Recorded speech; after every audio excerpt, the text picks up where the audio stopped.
Good morning dear student. आज हम बच्चे chapter number 9 force and mass of motion के कुछ न्यूमेरिकल सॉल्व करेंगे।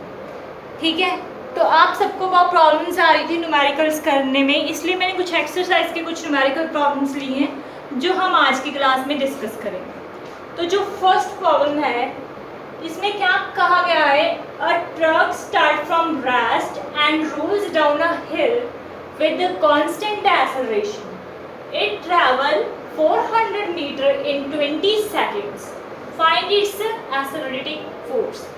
सबसे पहले बच्चे आपको क्या करना है, स्टेटमेंट को बहुत ध्यान से अंडरस्टैंड करना है कि स्टेटमेंट में हमें क्या गिवन है और क्या हमसे पूछा गया है। तो सबसे पहले इन्होंने कहा कि जो ट्रक है वो रेस्ट से स्टार्ट कर रहा है। रेस्ट से स्टार्ट कर रहा है मीन्स कि जो उसकी इनिशियल वेलोसिटी है वो क्या होगी, जीरो। इनिशियल वेलोसिटी क्या होगी ट्रक की, हम लिख लेंगे, साथ साथ में लिखेंगे कि क्या हमें गिवन है और क्या हमने फाइंड करना है। तो इनिशियल वेलोसिटी को हम यू से लिखते हैं, तो इनिशियल वेलोसिटी क्या होगी, 0 मीटर पर second. Down with the hill constant acceleration से ट्रैवल कर रहा है। जो डिस्टेंस दिया गया है वो दिया है 400 मीटर। कितना डिस्टेंस ट्रेवल किया, 400 मीटर, कितने टाइम में, 20 सेकेंड में। टाइम कितना गिवन है आपको, 20 सेकेंड्स। और जो मास है वो दिया गया है 7 टन। जो मास है वो दिया गया है 7 टन। एक टन में कितने केजी होते हैं, 1000 केजी। तो 7 टन में कितने केजी होंगे, 7000 केजी। ये सारी चीजें हमें क्वेश्चन में गिवन है और हमें फाइंड करने के लिए क्या बोला है, find its acceleration and force.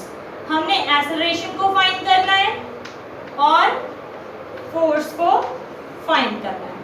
हमने चैप्टर नंबर 8 में कुछ इक्वेशन ऑफ मोशंस पढ़ी थी जिनको यूज करके हम ए और एफ को फाइंड करेंगे। सबसे पहले हमने एक इक्वेशन पढ़ी थी, v स्क्वायर, नहीं ये वाली तो नहीं लिखी, s equals to u t plus half a t square. अब इस इक्वेशन में देखिए हमें s पता है, डिस्टेंस गिवन है, टाइम गिवन है, u गिवन है, सिर्फ क्या गिवन नहीं है, a एक्सेलरेशन, और एक्सेलरेशन ही हमको फाइंड करनी है, इसलिए हम ये वाली इक्वेशन को यूज करेंगे। तो s कितना है हमको गिवन, 400, u 0 है, तो u 0 को जब t से मल्टीप्लाई करूंगी 0 हो जाएगा, प्लस हाफ a मैंने फाइंड करना है, t कितना हो जाएगा, t कितना है 20, 20 का स्क्वायर कितना हो जाएगा 400। ठीक है, तो जब मैं इनको सॉल्व करूंगी तो मेरे पास a की वैल्यू क्या आएगी, 2 इंटू 400 डिवाइड बाय 400, कितना आ जाएगा a, 2 मीटर पर सेकेंड स्क्वायर। ये वैल्यू एक्सेलरेशन की आ जाएगी। ठीक है, और हम इसी चैप्टर में पढ़ चुके हैं Newton second law of motion के अकॉर्डिंग जो फोर्स होती है वो होती है mass into acceleration. According to the Newton second law of motion, force is equals to mass into acceleration. Acceleration को हम फाइंड कर चुके हैं, कितनी है ये, 2 मीटर पर सेकेंड स्क्वायर। मास गिवन है कितना, 7000 केजी। तो फोर्स कितनी आएगी हमारे पास, मास कितना है 7000 केजी, एक्सेलरेशन कितनी है 2 मीटर पर सेकेंड स्क्वायर, तो फोर्स कितनी आ जाएगी 14000 न्यूटन। फोर्स के यूनिट्स न्यूटन है, ठीक है, तो इसलिए न्यूटन लिखा है।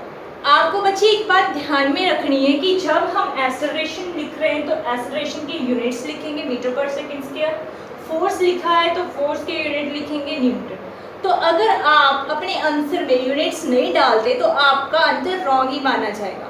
तो आपको बहुत केयर से, ध्यान से देखना है कि कौन सी चीज़ है और क्या इसके यूनिट्स। ठीक है, तो वैल्यू के साथ आपको यूनिट्स भी डालना है, तभी आपका जो आंसर है वो कंप्लीट होगा। ठीक है, तो हमें क्या क्या फाइंड करने के लिए बोला था? एक्सेलरेशन जो हम यहाँ पे कर चुके हैं, और फोर्स बोला था ये कर चुके हैं। तो ये हमारा न्यूमेरिकल खत्म हुआ। ठीक है, अब जो नेक्स्ट न्यूमेरिकल है इसमें क्या गिवन है? An 8000 kg engine pulls a train of 5 wagons each of 200 kg। जो ट्रेन है उसका इंजन का मास कितना है? 8। क्वेश्चन में ट्रेन के इंजन का जो वेट है, मास है, वो है 8000 kg। उसके पीछे 5 वैगन्स हैं और एक वैगन का मास है 2000 kg। तो जो टोटल मास होगा ट्रेन का वो किसके इक्वल होगा? मास किसके इक्वल होगा? इंजन का मास कितना है? 8000 kg। जो एक बग्गी है, कितनी बग्गीज है? 5 है। एक का कितना है? 5000 kg।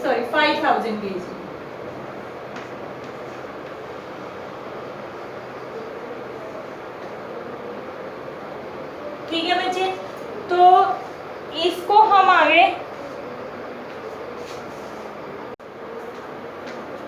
सॉरी बच्चे यहाँ पे 5 नहीं है, कितना गिवन है ये देखो 2000। कितनी बग्गीज है? 5।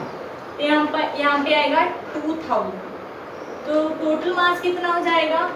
8000 plus 5 into 2, 8000 plus 10,000 is equals to 18,000 आ जाएगा। मास कितना आ जाएगा? 18,000 kg। ठीक है, उसके बाद लिखा है हॉरिजेंटल ट्रैक के अलोंग मूव कर रहा है। अगर इंजन जो फोर्स लगा रहा है वो कितनी है? 40,000। जो इंजन फोर्स लगा रहा है Fe से लिख रही हूँ इंजन की फोर्स, वो कितनी है? 40,000 न्यूटन। और ट्रैक है जो कुछ फ्रिक्शन फोर्स एक्सर्ट कर रहा है। कितनी फ्रिक्शन फोर्स एक्सर्ट कर रहा है? 5000 न्यूटन। जो फ्रिक्शन फोर्स है Ff वो कितनी है? 5000 न्यूटन। आप बच्चे एक बात का ध्यान रखोगे कि जो फ्रिक्शन फोर्स है वो हमेशा मोशन का अपोज करती है। अगर फोर्स इस डायरेक्शन में, बॉडी इस डायरेक्शन में मूव कर रही है तो फ्रिक्शन फोर्स इस डायरेक्शन में मूव करेगी। फोर्स इस डायरेक्शन में लग रही है तो फ्रिक्शन फोर्स इस डायरेक्शन में लगेगी। ऑपोजिट डायरेक्शन में लगेगी तो इसका हम जो साइन लेंगे वो नेगेटिव लेंगे। तो Ff इक्वल जो फ्रिक्शन फोर्स होगी वो होगी -50,000 न्यूटन, क्योंकि ये दोनों फोर्स ऑपोजिट डायरेक्शन, जो फ्रिक्शन फोर्स है वो हमेशा ऑपोजिट डायरेक्शन में लगती है। ठीक है, तो जो नेट एक्सेलरेटिंग फोर्स फाइंड करने के लिए बोला है हमने, find the net accelerating force. तो नेट एक्सेलरेटिंग फोर्स F की क्या आएगा? Fe plus Ff। इंजन के द्वारा जो फोर्स लग रही है वो प्लस एक्सेलरेशन के कारण, सॉरी फ्रिक्शन के कारण जो फोर्स लग रही है वो। ठीक है, तो कितना आ जाएगा हमारे पास? 40,000 माइनस 5,000। जब माइनस करेंगे तो मेरे पास जो नेट एक्सेलरेटिंग फोर्स आएगी वो आएगी 35,000 न्यूटन। माइनस किया है क्योंकि ये जो फ्रिक्शन फोर्स है दूसरी फोर्स का अपोज कर रही है, उसके ऑपोजिट डायरेक्शन में है, इसलिए फ्रिक्शन फोर्स को हम नेगेटिव लेंगे। वैसे जो टोटल फोर्स होती है वो सम ऑफ फोर्सेस होती है, तो Fe प्लस F लिखा, बट जो फ्रिक्शन फोर्स की वैल्यू नेगेटिव है इसलिए प्लस माइनस यहाँ पे माइनस हो गया। तो 40,000 से जब हम 5,000 माइनस करेंगे तो आंसर कितना आएगा? 35,000। यहाँ पे 40,000 है, 35,000 न्यूटन हमारे पास फोर्स आ गई। और हमें इस क्वेश्चन में क्या पूछा गया है? The acceleration of train. Train की हमने एक्सेलरेशन भी फाइंड करनी है, तो हम न्यूटन सेकंड लॉ के अकॉर्डिंग जो फोर्स होती है वो होती है मास इनटू एक्सेलरेशन। तो एक्सेलरेशन क्या होगा? Force upon mass. फोर्स कितनी कैलकुलेट की गई है हमने? 35,000। और मास कितना है? यहाँ पे टोटल मास लिखा था हमने 18,000। तो जब हम इनको देखेंगे तो जो एक्सेलरेशन आएगी उसकी कुछ वैल्यू 0 के साथ 0 कैंसिल होगी। 35, 18, 118 सा 18, यहाँ पे 70 आ जाएगा,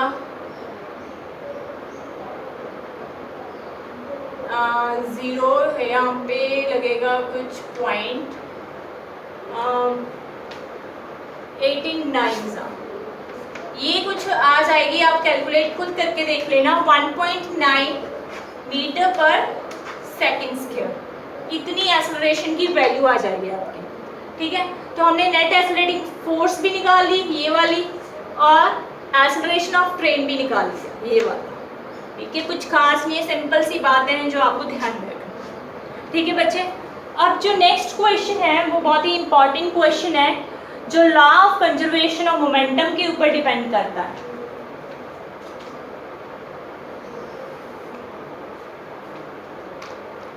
इस क्वेश्चन में टू ऑब्जेक्ट्स हैं,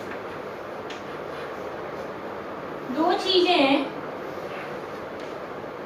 इरेज करना पड़ेगा जगह कम है। टू ऑब्जेक्ट जिनका मास कितना है 150 kg, सॉरी 1.5 kg, दोनों का मास सेम है 1.5 kg 1.5 kg। They are moving in the same straight line but in opposite direction. एक ही लाइन में मूव कर रहे हैं बट ऑपोजिट डायरेक्शन में। अगर ये इस डायरेक्शन में मूव कर रहा है तो ये इस डायरेक्शन में मूव करेगा। तो जब वो मूव कर रहे हैं तो उनकी जो वेलोसिटी है वो दोनों की सेम है। मान लो ये m1 है तो इसकी वेलोसिटी क्या है u1 कितनी है 2.5 मीटर पर सेकेंड। ये वाली बॉडी ऑपोजिट डायरेक्शन में मूव कर रही है तो हम एक की नेगेटिव लेंगे। तो मैंने u2 को नेगेटिव मान लिया, ये m2 है, u2 क्या आया मेरे पास -2.5 मीटर पर सेकेंड। अब क्या हुआ, दोनों ऑपोजिट डायरेक्शन में मूव कर रहे हैं, same straight line, same velocity है, सेम मास है, दोनों का मास भी सेम है, वेलोसिटी भी सेम है, दोनों ऑपोजिट डायरेक्शन में मूव कर रहे हैं ऐसे। जब ये दोनों मूव कर रहे हैं एक ही डायरेक्शन में, ऑपोजिट डायरेक्शन में, तो इनके बीच में क्या हुई कोलिजन। कोलिजन होगी, ये एक बॉडी बन गया, कोलाइड किया, पहले दो चीजें थी अब एक बॉडी बन गई। The velocity of each object is this before the collision which they stick together. Collision के बाद वो दोनों ऑब्जेक्ट क्या करके एक दूसरे से स्टिक करके। What will be the velocity of combined object? अब ये क्या हुआ, दोनों के बीच में कोलिजन हुई तो दोनों क्या करके स्टिक कर गए। ठीक है, m1 और m2 क्या करके स्टिक कर गए और एक बॉडी बन गई। अब हमने इसकी जो वेलोसिटी है वो फाइंड करनी है। ठीक है, स्टिक करके एक बॉडी बन गई और हमने उसकी वेलोसिटी फाइंड करनी है कि जब ये स्टिक करके एक बॉडी बन गई उसके बाद ये किस वेलोसिटी से मूव करेगा, हमने v फाइंड करना है। m1 प्लस m2 स्टिक करके तो इस बॉडी का मास क्या होगा m1 प्लस m2, दो चीजें कंबाइन कर ली m1 और m2 मिलके मास क्या होगा, दोनों को प्लस कर देंगे m1 प्लस m2। ठीक है, ये समझ में आया। अब हमने law of conservation of momentum पढ़ा था। Law of conservation of momentum के according, law of conservation of momentum के अकॉर्डिंग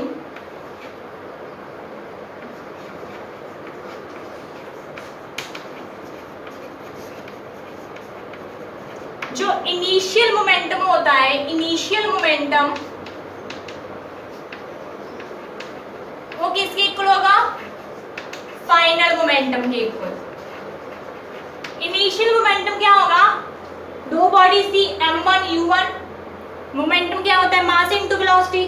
तो जो फर्स्ट ऑब्जेक्ट है इसका मोमेंटम क्या होगा, इसका मास m1 वेलोसिटी u1, दूसरे का मास m2 u2।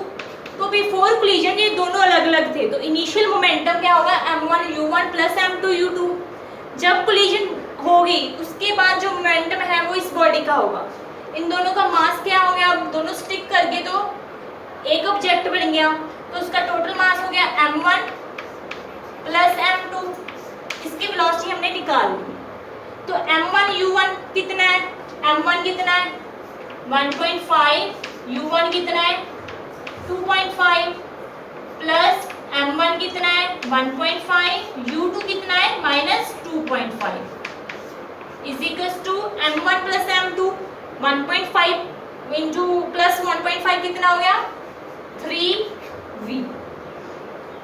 अब ये देखिए ये जो वैल्यू है और ये दोनों वैल्यू है सेम है, बस फर्क कितना है कि बीच में क्या है माइनस का साइन है। इसमें से जब इसको माइनस करेंगे तो 0 आ जाएगा, 3v इज इक्वल्स टू 0। तो यहाँ से v की वैल्यू कितनी आएगी 0 मीटर पर सेकेंड। इसका मतलब क्या है कि जब दो मास जिनका मास सेम था, टू बॉडीज जिनका मास सेम था 1.5 kg 1.5 kg, दोनों सेम स्पीड से मूव कर रहे थे, मूव करते करते उनकी कोलिजन हो गई। कोलिजन होने के बाद अब वो एक ऑब्जेक्ट बन गया। अब इसका मास क्या होगा 1.5 और 1.5 प्लस मल्टी ऐड हो गए, कितना हो गया 3 kg मास हो गया। अब हमने इसकी वेलोसिटी फाइंड करनी है 3 kg की, ठीक है। तो कहते हैं कि इनिशियल मोमेंटम फाइनल मोमेंटम के इक्वल होगा। इनिशियल मोमेंटम क्या होगा m1 u1 plus m2 u2, final momentum क्या होगा m1 प्लस m2 v। इनकी वैल्यूज पुट करके, क्योंकि m1 u1 m2 u2 सब सेम थे, जो मास थे वो भी सेम थे, इनिशियली वेलोसिटी भी सेम थी, बट वेलोसिटी ऑपोजिट थी। तो यहाँ पे नेगेटिव साइन आ गया, दोनों सेम, दोनों क्वांटिटी सेम है तो माइनस करके 0 आ गया। तो 3v इक्वल्स टू 0 आ गया, तो v कितना आ गया 0। जब वेलोसिटी 0 आ गई इसका मतलब क्या है कि जब वो दोनों चीज़ें टकराई उनके बीच में जब कोलिजन होगी तो वो रेस्ट पे आ गई, ठीक है। जब दोनों बॉडीज टकराने के बाद स्टिक करके वो आगे मूव नहीं कर रहे, वो एक जगह पे रुक गए। वो कहाँ पे हो गए रेस्ट पे हो गए, ठीक है। वो स्टॉप करके अब वो रेस्ट पे हैं, ठीक है। v0 आया मीन्स वो रेस्ट में, ठीक है बच्चे। तो ये तो चैप्टर नंबर 9 के कुछ न्यूमेरिकल्स। नेक्स्ट क्लास में हम और कुछ न्यूमेरिकल प्रॉब्लम्स को डिस्कस करोगे। आई होप आपको ये समझ में आया होगा। थैंक यू बच्चे, take care, have a nice day.